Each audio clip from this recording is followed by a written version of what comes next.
G'day, Stupid UAVfutures here, and today, well, we're going to be building this bad boy right here. So we're going to be building a racing hex, and this is the Flinosaurus Rex from the Flino shop. Definitely an awesome quad, and look at this thing. Look how good I am at math. 1, 2, 3, 4, 5, 6. So it has 6 propellers, 6 motors, 6 ESCs, and a ton.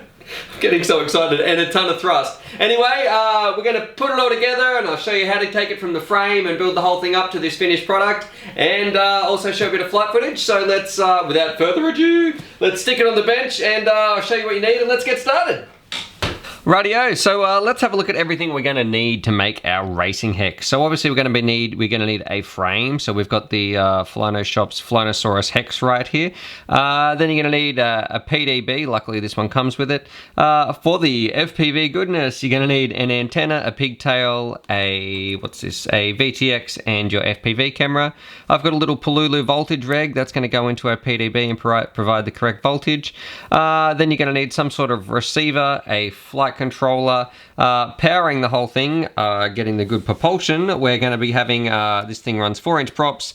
I'm going to use some, you're going to need some motors as well. I've got 1806 motors, 2700 kV right here, and you're going to need 6 of those and 6 ESCs as well. So you're going to need 6 props, 6 motors, 6 ESCs, and then you're going to need some other little bits and bobs. So we've got an XT60 connector, and then you're going to need some little plastic bolts and standoffs and things like that, as well as a whole bunch of screws when you're building your frame. And we'll talk about all these parts in detail when we get to them, but let's get started. Let's jump in and start working on our PDB straight away in our frame. Alright, now before we work on our PDB, we actually need to put it, I'm going to put mine just inside my frame. So what I'm going to do, I've got some little screws I've just used here. I'm going to screw them down, but I'm also going to put a little plastic nut on the end, and that's going to isolate it from the carbon so it's not causing any shorts. So we're going to screw that down.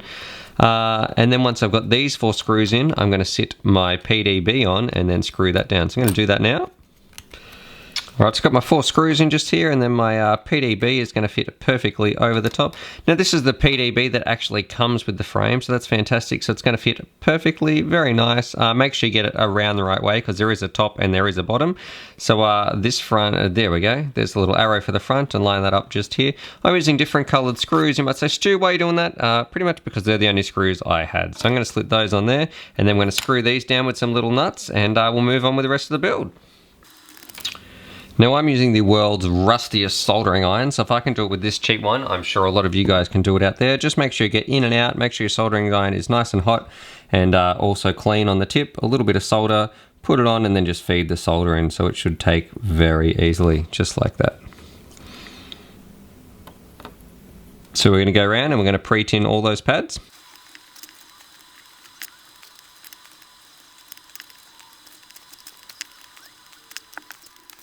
And then I'm also just going to solder the battery connectors just here at the back. I'm going to add extra solder to these two though. Alright, so that looks great. Let's move on to the next step. Alrighty, now for the next step, we're going to be soldering up our little Polulu 5-volt regulator. And what that is going to let us do is pretty much power our flight controller and our receiver and things like that on a nice clean 5 volts. So what we're going to do, we need to make sure we can line it up with these 4 little ports just in here. So it's got the writing on the back for your voltage in, your ground, and your voltage out. Just make sure that you have that lined up just with here. So the 5 volts will be our voltage out, our ground, and our voltage in. And essentially what's going to happen, we're going to put this in these little pins. We're going to solder it up, and then that is going to connect to the underside of our board. So it'll be a nice and clean, super clean little PDB just here. But in order to do that, let's solder up this end just first. So I'm going to put this on here. We've got using some blue tack instead of some helping hands, and then I'm just going to go through and solder that in. There we go, super simple and super quick. So you want to get in and out as fast as you can.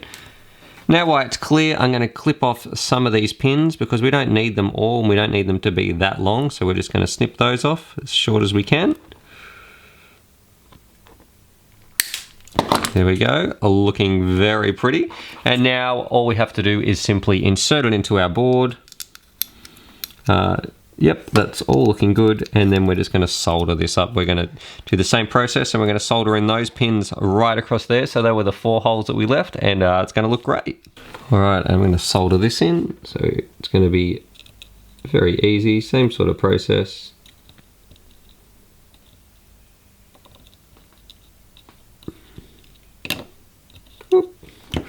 Alright, there we go. So take this blue tack off. You can get that off just like that. And that is our nice little Pololu 5-volt regulator underneath. And that's going to be fantastic. It gives us a nice clean 5 volts out, and we're ready to move on to the next step of our build. Alright, so now we're going to actually put our arms on, because that's going to make our next step a lot easier. So we're pretty much going to build the underside of the frame. I'm not going to go through the details of that because it's just a lot of putting screws through and it takes forever, especially on this hex frame.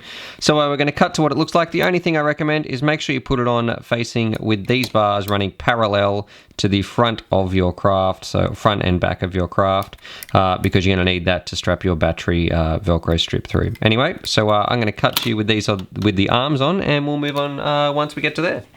Well, so here it is, looking all nice and pretty. We've got all our arms, our PDB nice and secure, so it's starting to get our hex shape. And something you might notice, you might say, Stuart, you've missed out this 1, 2, 3 and 4, and yes, I have missed those because I'm not going to put those until the end, because they're actually what is going to clamp down on our FPV sort of pod section and hold it in just like that. So those bolts are going to be upside down, and we're going to put those in towards the end once we've soldered in our ESCs and motors and things like that, which brings us on to our next point. Let's start looking at how we're going to put our ESCs and motors in this.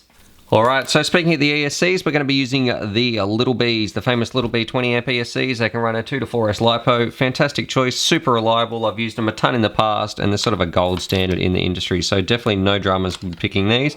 And the motors we're going to be spinning are these ones. So these I thought 22, because we're only going to be spinning 4-inch, sorry about that dog barking in the background, because we're going to be spinning 4-inch, I didn't want to use some 22 size motors, so I decided to use some 1806 and something with a high kV, so 2700 kV.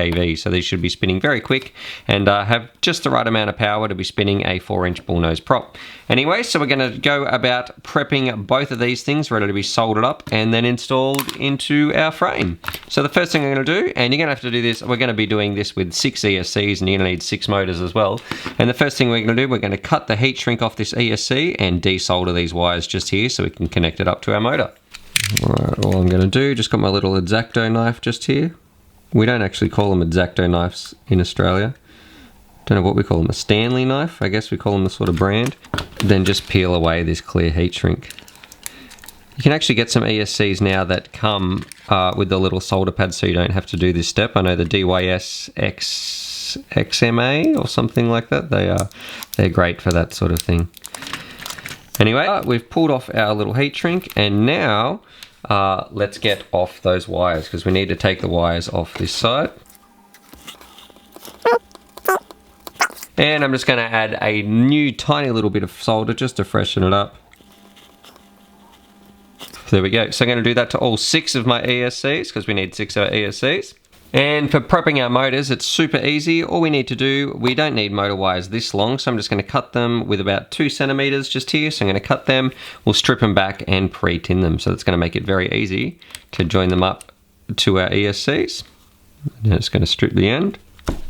So you're going to need to do this to your 6 motors as well. Alright, and we'll pre-tin the end. This will make it really easy so it can join up to our ESC.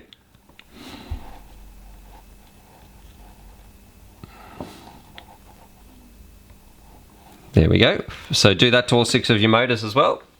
Alright, so very important little thing right here. We need motors 1, 2 and 6. They're going to be spinning counterclockwise or anti-clockwise. And motors 3, 4 and 5, they need to spin clockwise. And we can determine the direction here. We can either wire up our ESC differently for each direction, or you can program it in the BL Heli suite on your computer. But I'm just going to wire it up because I've got them here and I'm going to find it pretty easy to do. Now, if you're using the same wires and motors as me, you'll be able to follow this exact step, but it might differ depending on which way your motor's wound. But for me, I know I'm going to get a clockwise spinning motor if I just take the first, I guess I call it soldering straight across, so the first wire to the first pad of the ESC, this middle wire to the middle pad, and the third wire to the third pad. So that's going to give me a clockwise spinning motor. So I'm just going to solder that up now. Action as well. It's better. Maybe I'm just suffering from too much lead poisoning, too much salt, too much soldering.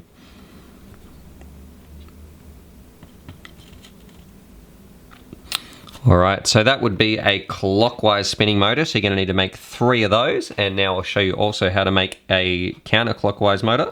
Alright, so now it's time to make our counterclockwise or anti-clockwise sort of spinning direction ESC, and you notice it's very simple. What we're going to do is switch over, cross over these two wires. So the top wire here is going to go to the middle pad, the middle wire is going to go to the top pad, and we'll just solder the bottom one straight across. So let's do that right now. We're going to take the top wire to the middle ESC pad.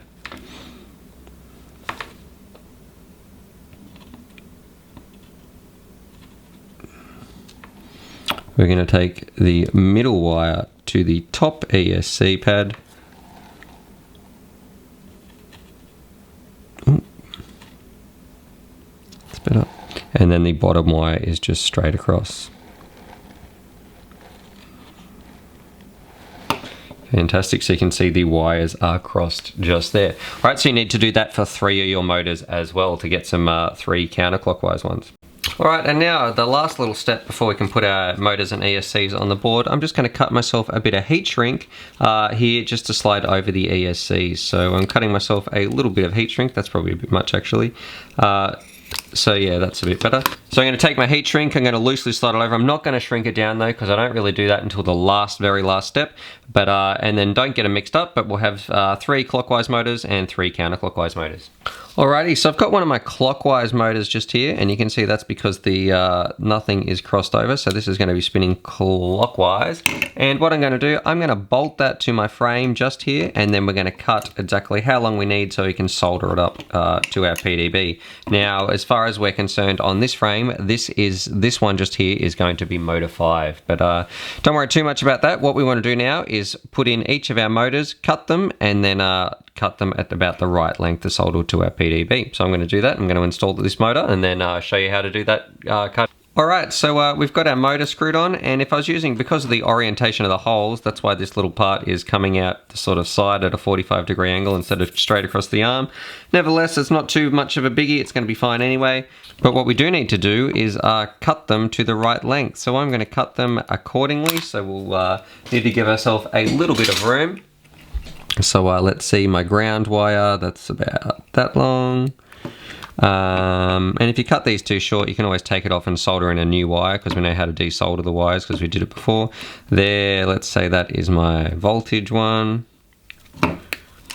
And then the signal wire on these little B ESCs is the white one, and the black one is the signal ground, I guess. So there, I'm going to give them about, yep, that looks good. So to about there.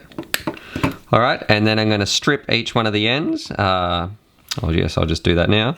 So we'll strip each one of the wires and pre-tin it, and that'll make it ready for soldering onto here. Alright, and use a bit of blue tack if you need to hold it down so you can solder it.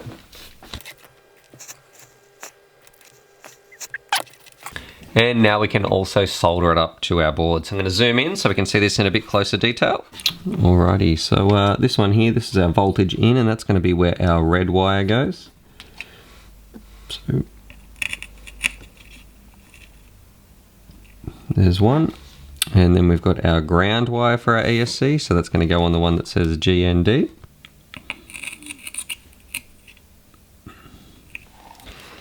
Actually, I might put a bit more solder on that one. Give it a bit better join.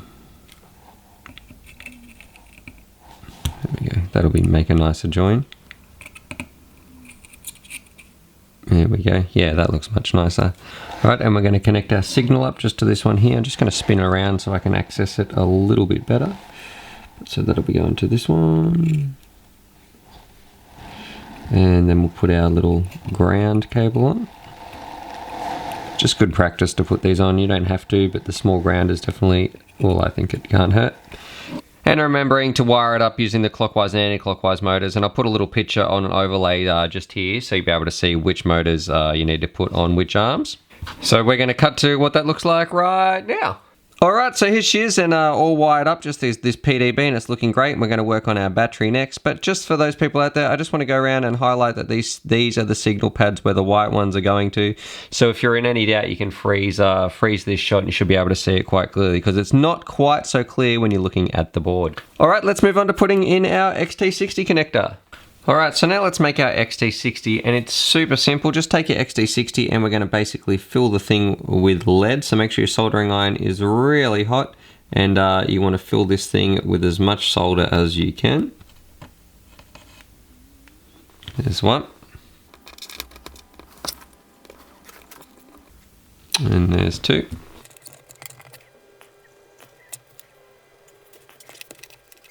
And then all I've done, I've got two little bits of wire just here, and we're just going to solder those straight into just down here, and it should merge nice and easily.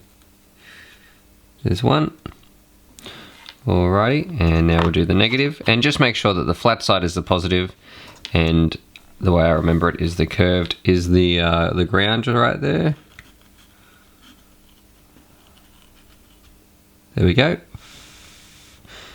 Alright, and now we can strip this and put this onto our PDB. Alright, so now we've made our connector. I've got it right here, and just take note which one is your voltage and which one is your ground, and don't get them mixed around the wrong way. So I'm just going to put my voltage in right, oh, excuse me, my voltage in right here, and then I'm going to solder in my ground as well.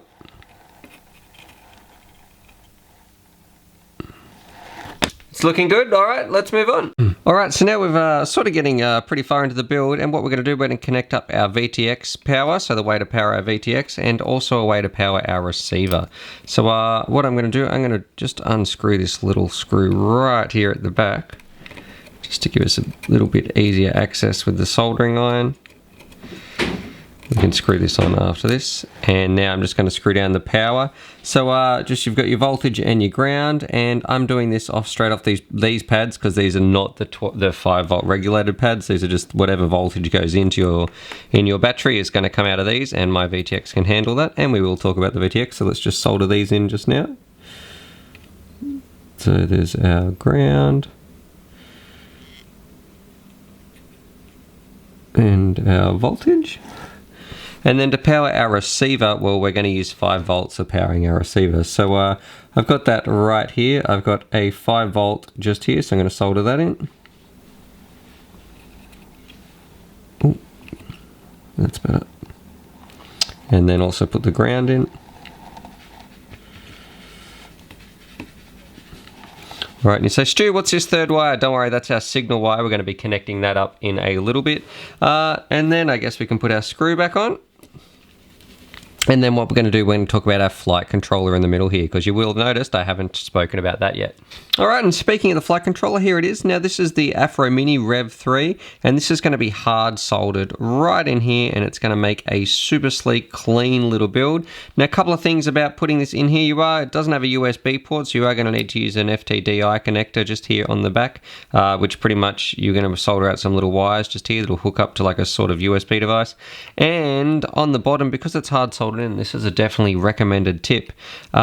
What I'm going to do, you're not going to have access to these boot pins if you do need to, something goes wrong and you need to flash this board, if it's got no sort of bootloader or anything like that. So to access these, what I'm actually going to do is solder in 2 little sort of jumpers just here, that if anything ever does go wrong, it's not going to be a total loss, and I can just sort of short them out by putting some little pins across this or something. So that's definitely a little tip if you're going to be putting in a flight controller, and especially hard soldering it in like this, because this is going to be a nightmare to get out if anything ever goes wrong.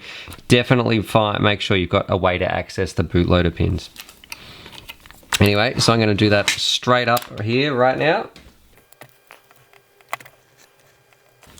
There's one. And it doesn't matter what color these are, you could use any wires or anything like that. I'm just using these two because I cut them off some of the ESCs.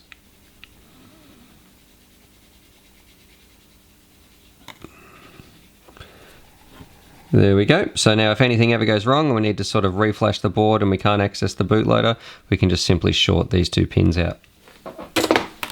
Alright, let's get on to putting it into our PDB. Oh, and another thing, just before we put it on, let's hook up the little sort of connection so we can connect it to our computer. So I'm just going to use a little 4-pin connector just here, and that's going to hook up to my FTDI sort of connector.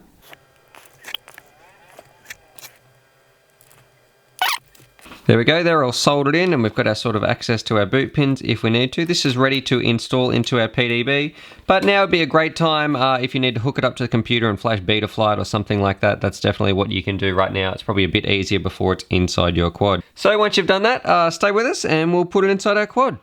Alright, so we're ready to hook up our flight controller to our board right here, our little Afro Mini, and what I've done, I've just got a set of header pins just here, and I'm doing this bit last, so it should be relatively simple. I'm going to slide it in the bottom just like that, and you'll have some pins sticking out. I'm going to put a little bit of blue tack over there so it doesn't come out during this soldering process. And you notice I've also pulled some pins out, so I'll put it on a bit of an angle. I'll see if I can change it so it's a bit easier to see. So essentially I've got this row just here, they're all the motor connections, and then I've got the positive and ground, they're the middle ones, these two rows just here. So I think this one's the ground and I think this one's the positive. So essentially what's going to happen, I'm going to put this in here once this is soldered in, and then this will be able to slide perfectly on the top, and we'll have our awesome little stack in here. Anyway, so let's get started on this. So the first thing I'm going to do is solder in these pins. Alright, so I'm going to solder these pins in right now.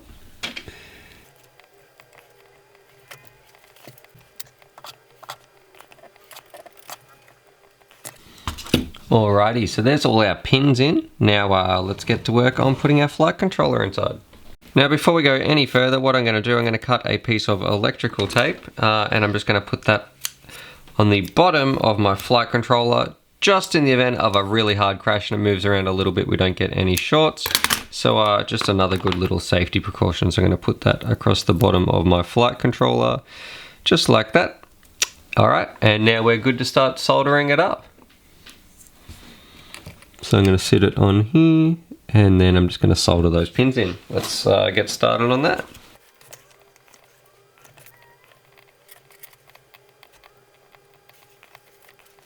There we go. So we've got our pins in just here, our flight controller's ready, and we're actually getting pretty close to the end of the build.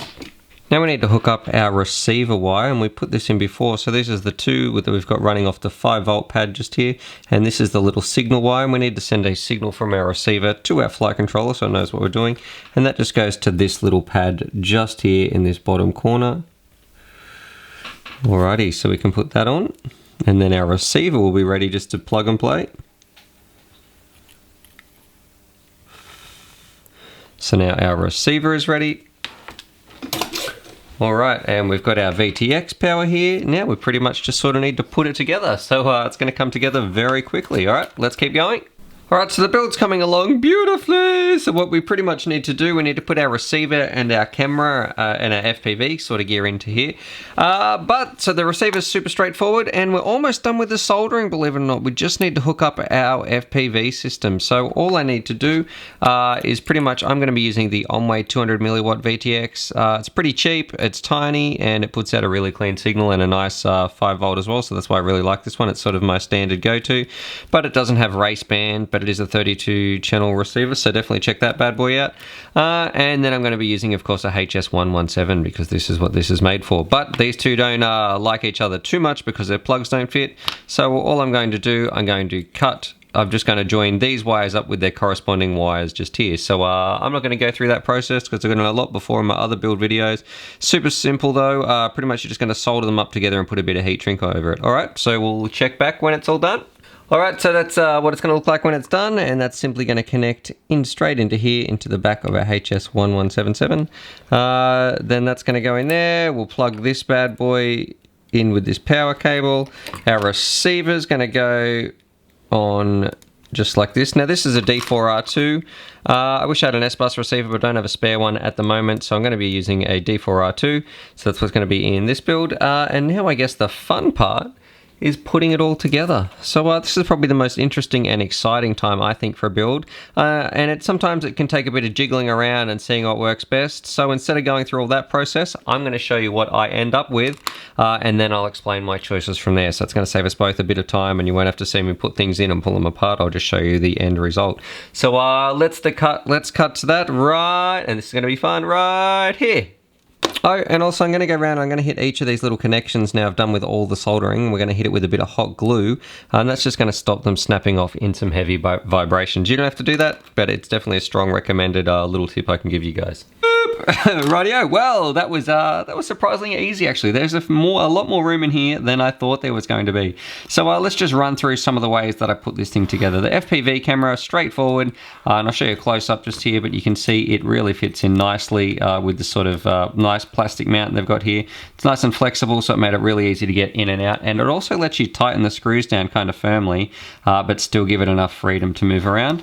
Now, I don't know if this was intended, but this is how I did it, and I really like this part of the frame, and I really like the angle that it made. So the FPV antenna that comes off the back here are great at running your pigtail out. In the back here, I just sort of squished my receiver in, and as well as that's next to my little Onway VTX. Now, I could have that upside down the other way, so I should actually probably change that so I can put in the access the dip switches. And then I've just got these two little zip ties right here there for my antennas. On the flip side, gee, that sounded pretty lame. Anyway, on the flip side right here, you can see that I've got this bit of foam, and that's actually what I put my batteries in, because that's going to make it nice and cushy, and it's going to sort of give me some support if I come down hard, and that way I'm not sort of using, these bolts aren't ripping into the battery or anything like that. So definitely put a little piece of foam, and that's just under my zip ties as well. Now you will notice that there are zip ties everywhere, so I've zip tied down all the ESCs. I've got zip ties here for the antennas, and lastly, I guess I've just zip tied down my XT60 connector, so that makes it's not going to go anywhere, and my battery leads aren't going to go into my props. So there it is. There's my guide to building one of these bad boys, and I know if you whip this thing out at the races, people are going to be very interested, and it's going to maybe eat those quads for breakfast, because this thing has a ton of power. I hope you liked the build guide. Leave any comments if you got them down below, if you've got any questions or things like that. And if you found this guide helpful, hit that like button, because it really helps the channel grow, and I really appreciate it. Subscribe for more FPV related content, and as always, happy flying! Kimmy! Hey? Hey? What's this? Do you want to chase this? No. Hey? What's that? Oh, would you like to chase this? Hey? You silly puppy! Hey? Hey? On your bed. Go on. Good boy.